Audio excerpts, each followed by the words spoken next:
નમસ્કાર, આજે આપણે શીખીશું કેલેન્ડરમાં તારીખ પરથી વાર કહેવું. તો અહીંયા મેં એક ઉદાહરણ લખ્યું છે. 1 જાન્યુઆરી 2002 એ સોમવાર છે. તો 1 જાન્યુઆરી 2003 એ કયો વાર હશે? તો સૌથી પહેલા તો તમારે આવા દાખલા ખૂબ સરળ છે, એટલે બિલકુલ ગભરાવાની જરૂર નથી. અહીંયા લખી દો કે 1 જાન્યુઆરી 2002 કયો વાર આપ્યો છે? સોમવાર. ઓકે, અને 1 જાન્યુઆરી 2003ના દિવસે આપણે વાર શોધવાનો છે. તો સૌથી પહેલા ચેક કરવાનું કે આ તારીખ બંનેની સરખી છે, મહિનો બંનેનો સરખો છે. તો ફક્ત શું થાય છે? વર્ષનો એક વર્ષનો ગાળો થાય છે. 2002 થી 2003 તો કેટલા વર્ષનો ગાળો થાય છે? 1 વર્ષનો ગાળો થાય છે. તફાવત કેટલો થાય છે? તો તફાવત બરાબર 2003 માંથી 2002 બાદ કરો એટલે કેટલા વર્ષનો તફાવત થાય છે? 1 વર્ષનો તફાવત થાય છે. પછી તમારે એક બીજી વસ્તુ ચેક કરવાની છે કે આ 2002 ની જે સાલ છે એ લીપ વર્ષ છે ખરી? તો જેને 4 વડે ભાગી શકાય એ લીપ વર્ષ. અહીંયા આપણે આને 4 વડે ભાગી શકતા નથી, માટે 2002 લીપ વર્ષ નથી. પછી ફરી જોવાનું છે કે 2003 એ લીપ વર્ષ છે ખરું? તો 2003 ને પણ આપણે 4 વડે ભાગી શકતા નથી, માટે 2003 પણ લીપ વર્ષ નથી. ઓકે, આટલું ચેક થઈ ગયા પછી તમારે કશું જ નથી કરવાનું. જો લીપ વર્ષ ના હોય તો આ સોમવાર હોય તો આપણે એક જ કૂદકો મારવાનો છે કે 1 જાન્યુઆરી 2003ના દિવસે મંગળવાર જ હોય. જેટલો તફાવત આવ્યો છે એટલે 1 વર્ષનો આવ્યો છે, માટે એક કૂદકો મારવાનો. સોમવાર હોય તો મંગળવાર. એક બીજું એક્ઝામ્પલ જોઈએ. 1 જાન્યુઆરી 2001 એ ગુરુવાર, તો 1 જાન્યુઆરી 2003 એ કયો વાર હશે? તો સૌથી પહેલા તમારે અહીંયા મૂકી દો 1 જાન્યુઆરી 2001 કયો વાર આપ્યો છે? ગુરુવાર.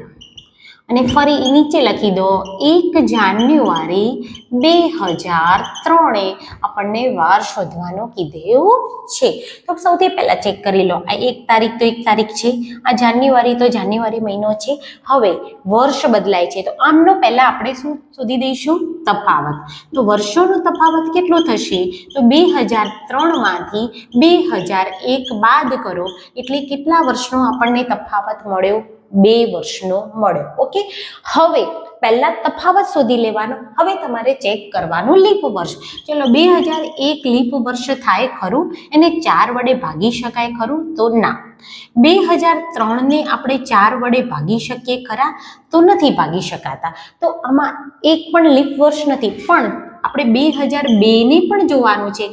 2001, 2 અને 3 આ 3 વર્ષને જોવાના છે કે 4 વડે ભાગી શકાય ખરા? ના, 3 માંથી એકે વર્ષને આપણે 4 વડે ભાગી શકતા નથી, એટલે એક પણ લીપ વર્ષ આમાં છે નહીં. તો અહીંયા આપણે ફક્ત ને ફક્ત 2 કૂદકા, જેટલો તફાવત આવ્યો છે એટલા કૂદકા મારવાના છે. તો અહીંયા ગુરુવાર છે, તો હવે ગુરુ પછી શુક્ર અને શનિવાર. જે બીજો કૂદકો આવે છે એટલે કે ગુરુવાર પછી 2 કૂદકા મારો એટલે આપણો જવાબ થશે 1 જાન્યુઆરી 2003ના દિવસે શનિવાર હોય. નવું ઉદાહરણ સમજીએ. 1 જાન્યુઆરી 2000 ને શનિવાર હોય તો 1 જાન્યુઆરી 2001ના દિવસે કયો વાર હશે? તો સૌથી પહેલા અહીંયા લખી દો 1 જાન્યુઆરી 2001 કયો વાર આપ્યો છે આપણને? શનિવાર. અને 1 જાન્યુઆરી 2001 આપણે વાર શોધવાનો છે. તો સૌથી પહેલા ચેક કરી લો. ચલો, તારીખ સરખી છે, એનો મંથ એટલે કે મહિનો સરખો છે. હવે અહીંયા વર્ષનો શું શોધીશું આપણે? તફાવત. તો તફાવત એટલે કે 2001 માંથી 2000 બાદ કરીએ તો કેટલા વર્ષનો તફાવત મળ્યો છે? 1 વર્ષનો તફાવત મળ્યો છે. હવે આપણે ચેક કરવાનું છે. સૌથી પહેલા તફાવત ચેક કરો અને પછી બીજું કામ છે આપણું ચેક કરવાનું લીપ વર્ષ. 2 વસ્તુ આપણે ચેક કરવાની છે. સૌથી પહેલા તફાવત ચેક કરવાનો છે અને પછી લીપ વર્ષ ચેક કરવાનું છે. તો ચલો, અહીંયા આપણે જોઈશું 2000. તો 2000 ને તો આપણે 4 વડે ભાગી શકીએ છીએ, માટે 2000 એ લીપ વર્ષ છે. 2000 એ શું છે? લીપ વર્ષ છે. પછી આપણે 2001 ને જોઈએ તો 2001 ને તો 4 વડે ભાગી શકાતા નથી, માટે 2001 લીપ વર્ષ નથી. આ નથી, પણ 2000 લીપ વર્ષ છે. તો જો કોઈ લીપ વર્ષ આવે તો પછી તમારે શું ચેક કરવાનું કે એમાં ફેબ્રુઆરી મહિનો આવે છે ખરો. તો આપણે અહીંયા જોઈએ કે ભાઈ આપણું 2000નું જે વર્ષ છે એ ક્યાંથી ચાલુ થાય છે? જાન્યુઆરીથી. તો જાન્યુઆરી પછી ફેબ્રુઆરી મહિનો આવે તો જ 2001ની સાલ આવે ને. તો અહીંયા ફેબ્રુઆરી મહિનો પણ આવે જ છે. જો લીપ વર્ષ હોય, ફેબ્રુઆરી મહિનો આવતો હોય તો જે તફાવત આવ્યો છે એમાં 1 ઉમેરવાનો, એટલે કેટલા થાય? 2. તો હવે આપણે 2 કૂદકા મારવાના છે. તો અહીંયા શનિવાર છે તો આપણે 2 કૂદકા મારીશું, એટલે કે રવિવાર અને સોમવાર. તો આપણો જવાબ થશે 1 જાન્યુઆરી 2001ના દિવસે સોમવાર હોય. હવે એક નવું ઉદાહરણ સમજીએ. 26 જાન્યુઆરી 2016ના રોજ મંગળવાર હોય તો 26 જાન્યુઆરી 2018ના રોજ કયો વાર હોય? તો અહીંયા આપણે લખી દેવાનું છે 26 જાન્યુઆરી 2016 આપણને કયો વાર આપ્યો છે? મંગળવાર.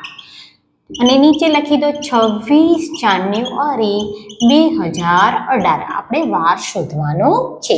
તો સૌથી પહેલા આપણે શું ચેક કરવાનું? ચલો, બંને તારીખ સરખી છે, બંનેના મહિના સરખા છે. ઓકે, તો હવે આપણે શું કરવાનું? વર્ષોનો શોધી દેવાનો તફાવત. તો તફાવત શું આવશે? 2018માંથી 2016 બાદ કરીએ તો કેટલા વર્ષનો તફાવત આવશે? 2 વર્ષ. સૌથી પહેલું કામ આપણે તફાવત શોધવાનું. તફાવત શોધ્યા પછી આપણું બીજું કામ શું આવશે? તો લીપ વર્ષ ચેક કરવાનું કામ આવશે. ચલો, તો આપણે ચેક કરીએ કે ભાઈ 2016 એ લીપ વર્ષ છે ખરું? તો હા, 2016 લીપ વર્ષ છે. પછી 2017 લીપ વર્ષ છે ખરું? ના. 2018 ને આપણે 4 વડે ભાગી શકીએ ખરા? ના, એટલે કે લીપ વર્ષ નથી. તો આપણું લીપ વર્ષ હવે 1 લીપ વર્ષ આવ્યું છે 2016. તો હવે આપણે શું ચેક કરવાનું કે હવે આમાં ફેબ્રુઆરી મહિનો આવે છે ખરો? તો ચલો આપણે અહીંયા જોઈએ 26 જાન્યુઆરી 2016. તો એના પછી ફેબ્રુઆરી મહિનો આવશે. તો પહેલું લીપ વર્ષ, પહેલા આપણે તફાવત શોધ્યું લીપ વર્ષ, અને હવે ફેબ્રુઆરી મહિનો પણ આવે છે. જો લીપ વર્ષ હોય, ફેબ્રુઆરી મહિનો આવતો હોય તો આમાં તમારે કેટલા ઉમેરવાના? 1 લીપ વર્ષ છે માટે 1 ઉમેરવાનો, એટલે કે 3. એટલે કે આપણું 3 કૂદકા આપણે મારવાના થશે. તો અહીંયા મંગળવાર છે તો હવે આપણે 3 કૂદકા, એટલે કે બુધ, ગુરુ અને શુક્ર. તો આપણો જવાબ શું આવશે? શુક્રવાર હોય. 26 જાન્યુઆરી 2018ના રોજ શુક્રવાર હોય. હવે આપણે એક વધુ ઉદાહરણ જોઈએ.